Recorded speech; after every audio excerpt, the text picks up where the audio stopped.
কাজ শেষ করে যে নিউজটা দেখলাম আসলে বসে থাকার মতো না। বাংলাদেশিদেরকে কি পাইছি যে বাংলাদেশিদেরকে ইতালি থেকে বাংলাদেশে পাঠিয়ে দেওয়া হচ্ছে।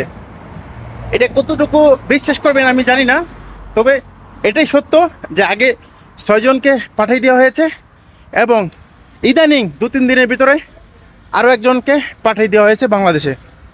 এটা আপনারা বিশ্বাস না করলে অবশ্যই মিলান শহর একজন কাউন্সিলর রয়েছে, তার সাথে আপনারা যোগাযোগ করতে পারেন 100% এবং 100 যে নাকি মানুষকে এই মানুষটা যে মানুষকে বৈধ করার জন্য উঠে পড়ে থাকেন এবং সুন্দর উকিল দেখাই দেন এবং তার মুখ থেকে আপনারা শুনতে পারবেন এবং তার আইডি যে আপনারা ভিজিট করে আসতে পারেন যে ইতালি থেকে বাংলাদেশিদেরকে ধরে বাংলাদেশে পাঠিয়ে দিচ্ছে।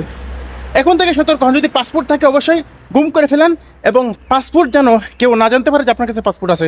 পাসপোর্ট থাকলে অবশ্যই আপনার কপালে কি